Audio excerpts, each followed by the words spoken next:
Hey, Jeff here, your YouTube reviewer of New England brews, and welcome back to NEBR, New England Beer Reviews. I can't believe I'm doing this review in August, and I'm going to be reviewing my first pumpkin ale of the season.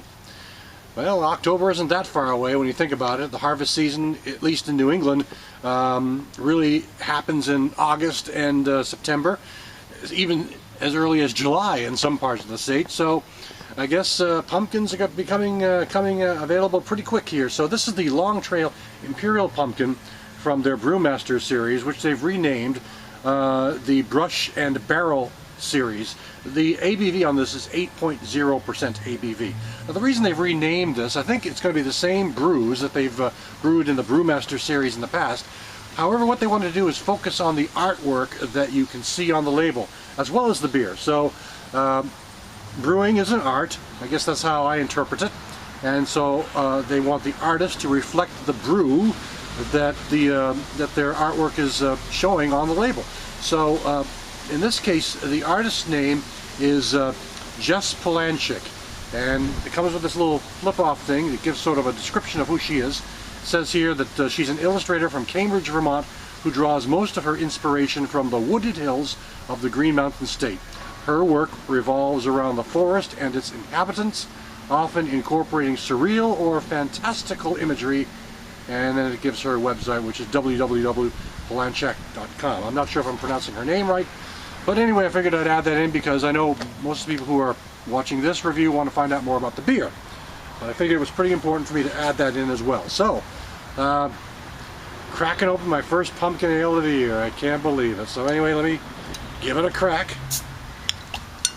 They recommend serving it around 45 to 50 degrees. I believe it is in that ballpark now. Let's give it a pour. Okay, I did have this, I think I had this last year, but didn't record a review on NEBR for their Imperial Pumpkin. So I'm pretty sure I've actually had this beer before. So there it is. Let's give it a pour. Alright, pretty heady, that's for sure. Color-wise, looks a bit, actually has this sort of copper, but almost reddish hue going on, which is a little different for a pumpkin. Most pumpkins have an orange or copper or, you know, copper tone like that, but maybe it's just because I'm sitting in the shade. It does give off this sort of reddish hue, but it's generally, really looking at it straight on, I'd say it's more orange, medium, you know, low to medium amber, with a tremendous head, as you can see here. So let's check out the aroma. Oh my goodness, pumpkins! I can't believe I'm drinking my first pumpkin of the year. I don't know. I don't know to keep saying that, but anyway, this has got a nice pumpkin aroma going on. They also use wheat malts in this particular brew, and I'm getting a vague hint of the wheat as well. They use a total of 4 different malts, and they use 3 different hops to brew this beer. So they use also the pumpkins. I'm getting a slight sweetness, maybe akin to cinnamon or maybe nutmeg, something like that. There's something also kind of interestingly sweet I'm getting in the background. It's like ginger, perhaps. Yeah, I'm getting a bit of that as well, but I'd say it's more pumpkin-y, sweet cinnamon and nutmeg, and this kind of wraparound from ginger. Let's check out the taste. A perfect temperature, I've got to say. I must be in the upper 40s.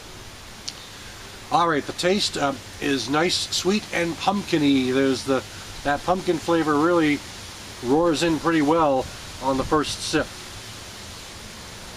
I think part of the reason these pumpkin ales come out so far in advance of the fall season is because they're incredibly popular brews, even for people who do not drink craft beers much.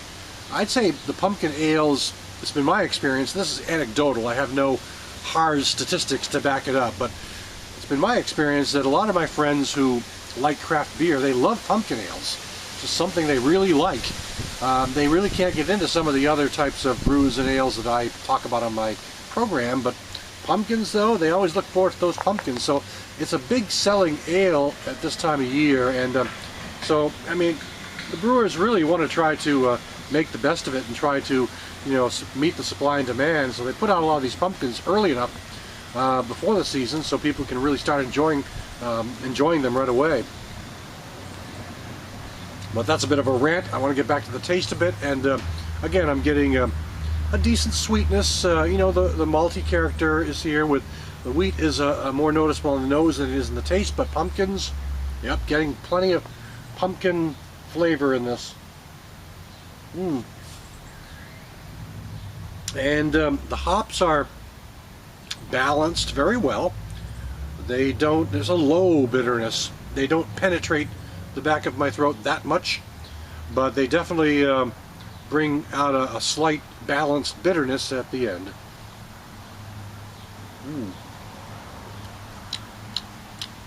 And again, malts, you know, sort of the hop earthiness, it seems to get a little more hoppier with each taste, so maybe as it warms, the hops tend to come forward a bit more.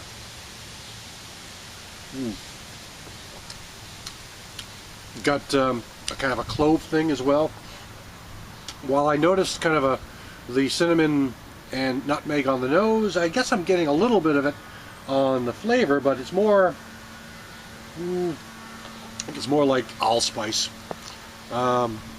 Again, that's just my impression. Everybody has their own impressions of pumpkins. I guess as long as it has a good pumpkin note going on, it's going to appeal to lovers of pumpkin ales all around. So anyway, it's a pretty good beer. I'm enjoying it, and I guess it's a good way to kick off the late summer, early fall season with a high quality pumpkin ale from Long Trail, the Brush and Barrel series. And this is the Long Trail Imperial Pumpkin. Thanks for stopping by. I'll catch you again next time.